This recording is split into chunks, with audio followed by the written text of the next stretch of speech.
Oh, man. What's good, y'all? It's your boy.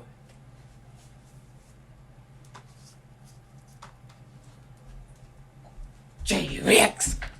And today. You know, we're still on that every day of October scary reaction. And this one is 4 short, true, scary stories, bro. So we're gonna have a commentator, you know. It's not gonna be yesterday we did an animation. This one we're gonna do a short story. So yeah, before we start, make sure you always like, comment, and subscribe. Turn the bell notifications, and if y'all have a video y'all want me to react to, like a scary video y'all want me to react to, or just a normal video you want me to react to, then go ahead, comment down below in the comment section, and what was I gonna say? Comment down below in the comment section, and send the link to it. But yeah, let's get right into this video, bro. 4 short, true, scary stories, bro. See what they got installed for us today. So without further ado, are y'all ready? Because I'm ready. It's actually way dark. Remember, it's way darker back there than it is. I just got the lamp and it's way back there. It just don't look like it on camera. But are y'all ready? Because I'm ready. Let's go.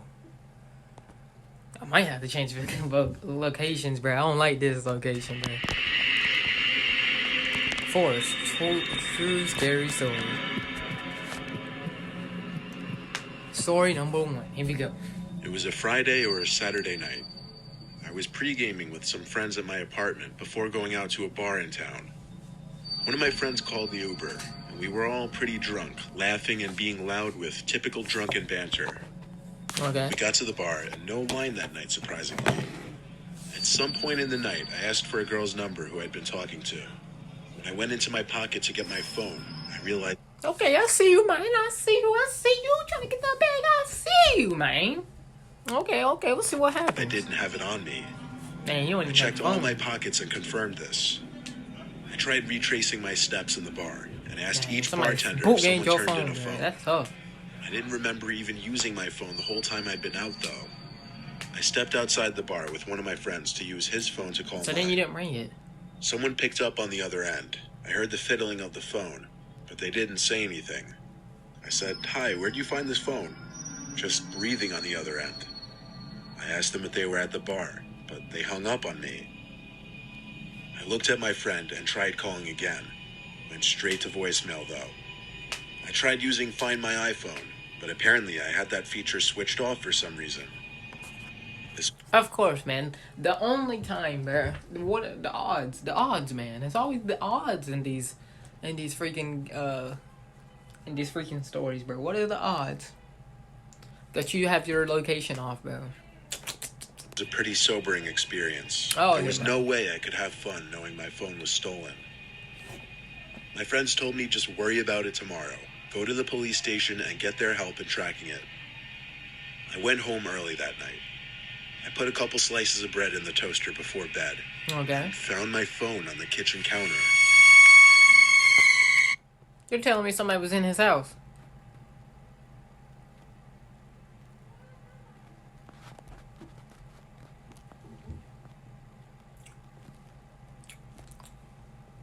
That's tough.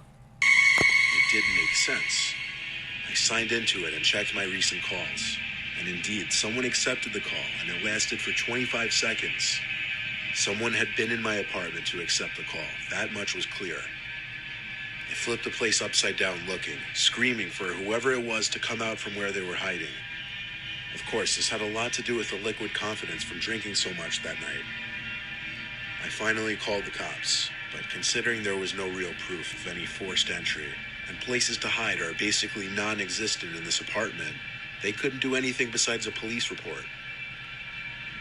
Nothing seemed to be missing from my apartment, but going to sleep that night, knowing someone had been in my apartment, or even worse, I'd possibly have still been in there with me, was probably the most uncomfortable night of my life.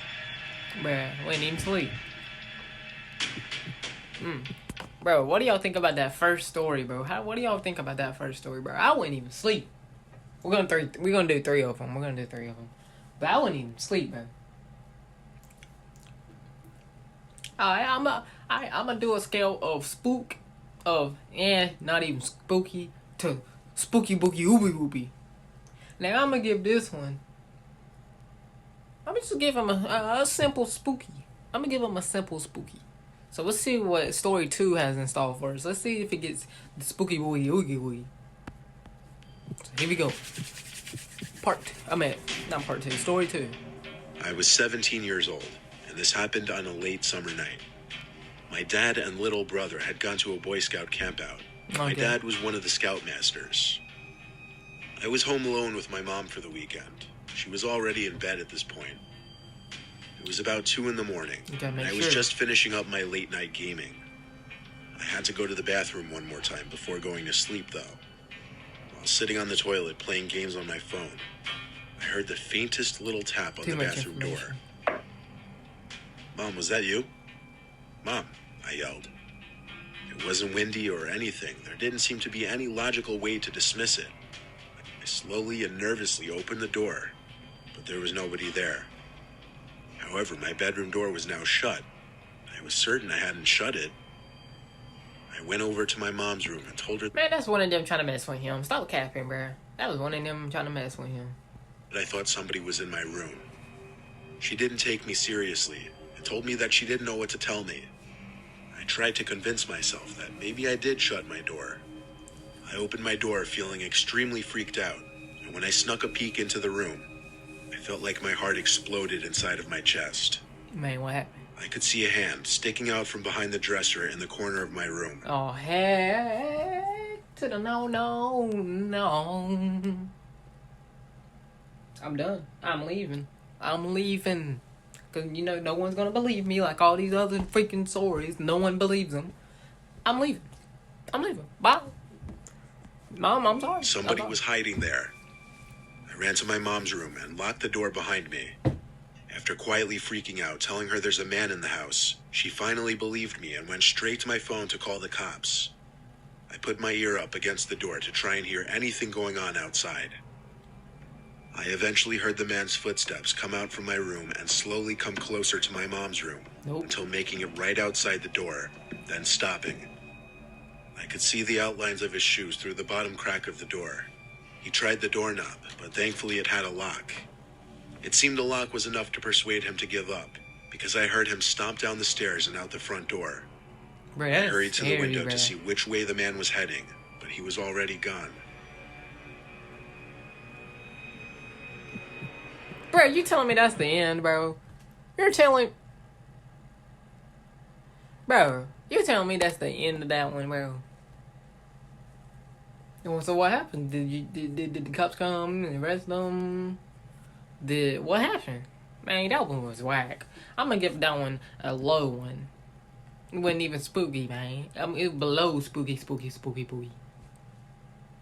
at the bottom. Didn't even spook me, right? Cause nothing happened. Alright, this one's the last one. Story number 3. Let's see if this one get me the spooky boogie woogie woogie. Or at least the spooky. Or the spooky. So we got when I was younger, 10 years old at the time, my mom had just started letting me stay home alone. We had been watching my mom's friend's dog while they were on vacation.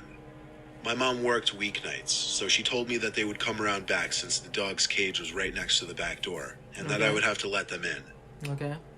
I sat in the den by the back door, with the dog by my side while I watched TV. Mm-hmm. He then started to growl and bark, while looking out the window to the dark. I tried to see what he was barking at, but it was too dark. Of course, I assumed it was my mom's friend coming to pick up the dog.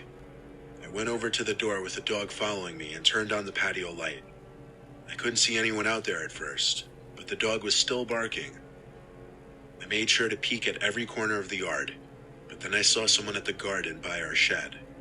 It looked like my mom's friend. They seemed to be bending over, picking something up. I assumed she was admiring my mom's garden or something logical. I then received a disturbing phone. But why that late at night? You know how late at night it is? Why would she be at the garden that late. Call. I prioritized answering the phone, as my mom was strict about me always answering the phone when I was home alone. I left the dog to continue barking by the door as I picked up the phone, hoping it was my mom. And it was. She told me that her friend wasn't going to pick up the dog that night, as they wouldn't be getting home until past midnight. I began to stutter.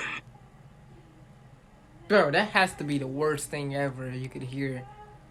Scary, right? Well, no, probably not the worst thing, but that probably has to be one of the bad things you could hear. That you can hear when you're by yourself. Pure horror prohibited me from speaking coherently. I managed to finally blurt out that someone was in our yard, and my mom started screaming like a lunatic. She told me to get up to my room, lock the door, and hide under the bed while my mom called the cops. I obeyed and laid there in silence for a good 10 minutes, until I got a knock at the door. I sprang up and out of the room, making it halfway down the stairs, when I saw a face looking in through the window of our front door. This face, a guy, staring right at me. A face so unsettling that it disturbs me thinking of it today. I screamed at the guy that the police were on their way, but he didn't move. He insisted on just staring at me like a statue. I ran all the way back upstairs, tripping twice, and back to my room. I waited another few minutes before another knock came at the door, followed by a muffled shouting noise. It was the police this time. They scanned the whole premises, but the guy was gone. They took me into custody until my mom arrived at the station. After that incident, she started having a babysitter watch me again, all the way until I was 12. And then it all happens again when he was 12. Bro, I'm gonna give that one, bro. I'm gonna give that one a spooky boogie woogie woogie. Well, no, not that high. I wouldn't give that one a spooky boogie woogie woogie. I'll give that an 8 out of 10 of spooks. I'll give that an 8 out of 10 of spooks. But anyways, bro. That's what we're gonna get. Do. If you like this video, please, if you got scared of one of them, tell me. But if you like this video, bro, please like, comment, subscribe. Turn on the bell notifications. And tell me what else you're at to for day 4, I think. Well, yeah, it would be day 4 or 5, whichever one. Of the spooky reactions. But yeah, if you like this video, please like, comment, subscribe. Turn on the bell notifications. And I'll see you on the next video. Peace.